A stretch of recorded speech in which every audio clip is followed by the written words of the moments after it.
Hi everyone. So the intervention approach I had was the multiple oppositions approach. So this was an approach developed by A.L. Williams and has been an area of intervention that has been studied since the 1990s.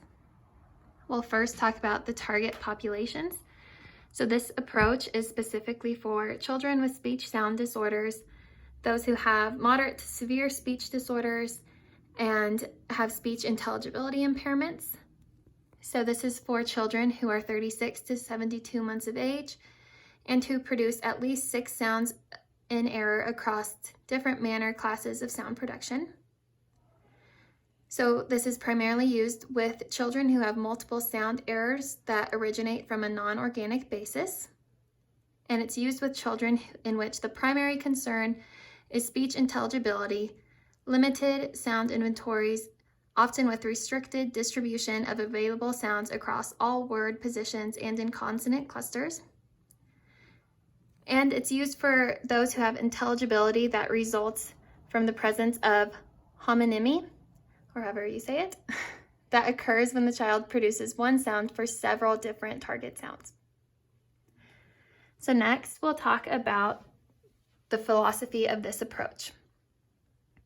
So multiple oppositions is basically an extension of the contrastive approach of minimal pairs. So this approach directly addresses homonymy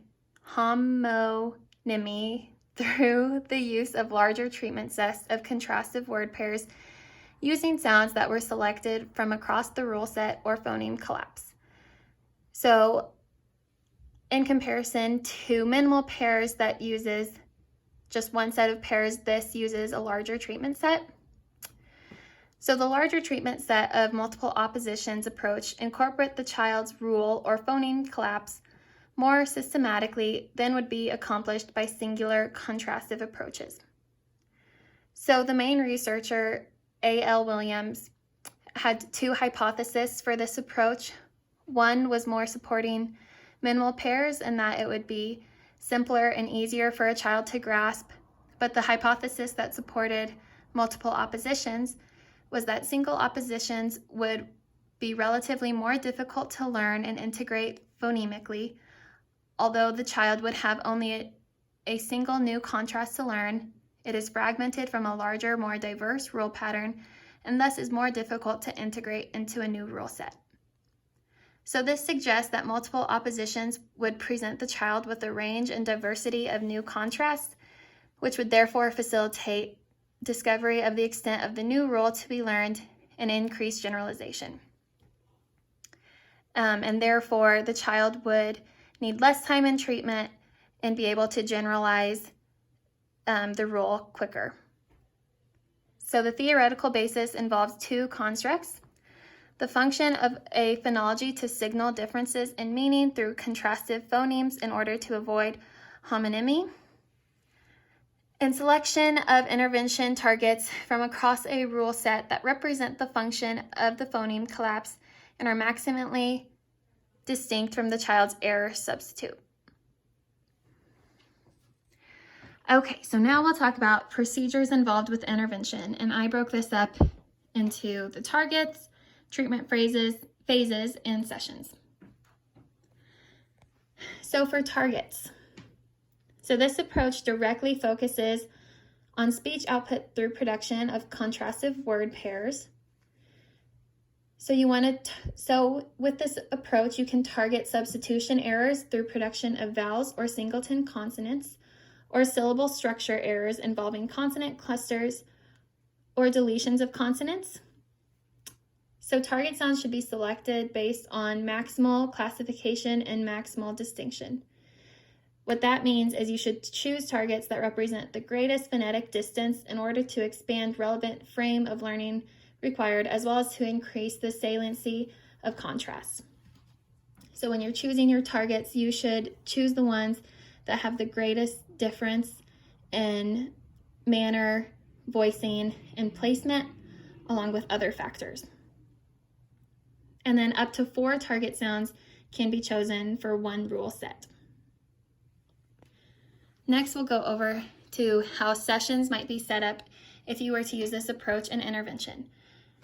So the different studies that had been done regarding this approach had primarily implemented the approach within individual 30 to 45 minute sessions.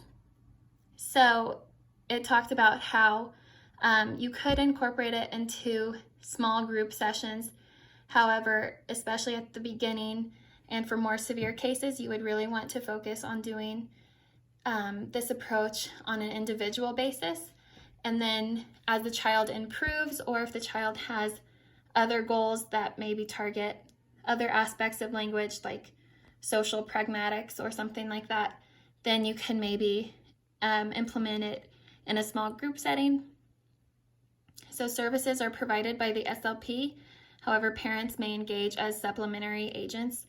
So while the main services are provided by the SLP can provide homework or supplements for the parents to do at home or in more natural environments, and give them tasks such as modeling the target sounds or ways that they can recast when they're playing or in daily routines.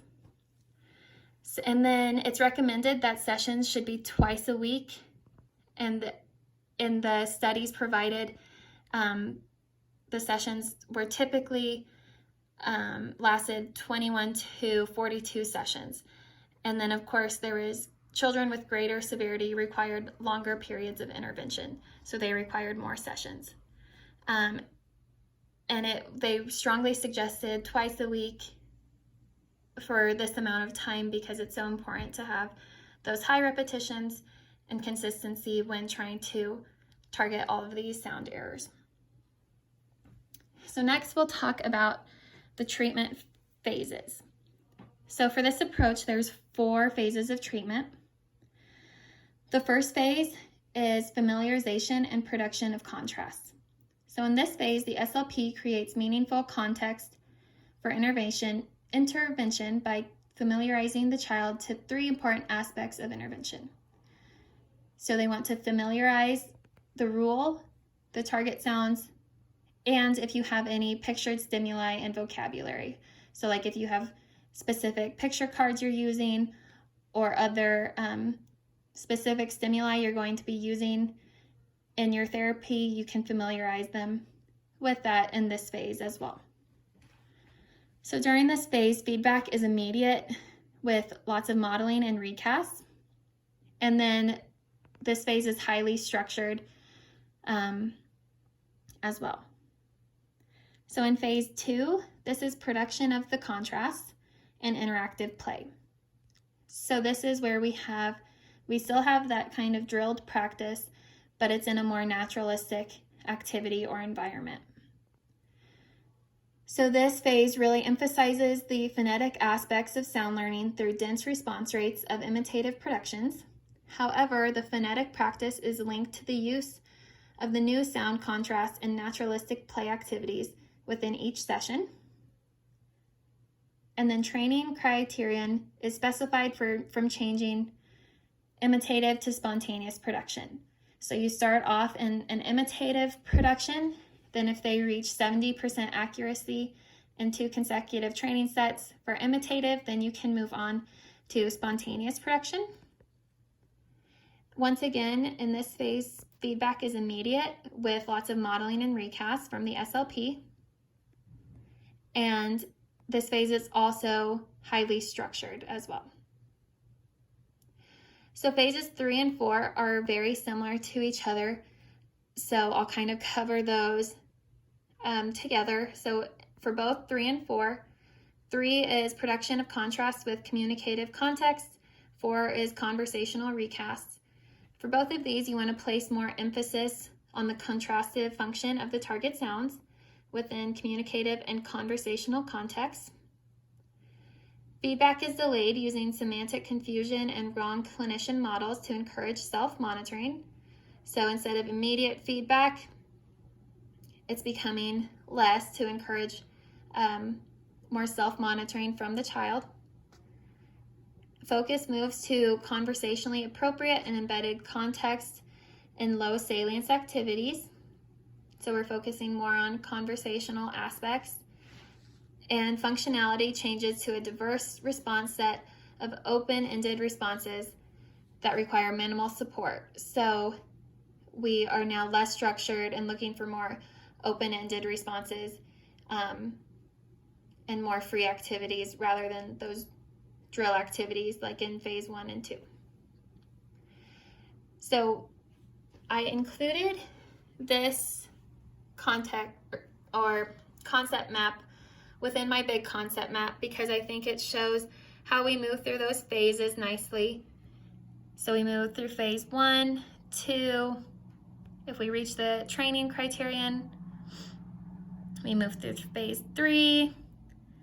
And then if we don't reach generalization criterion, we move to phase 4.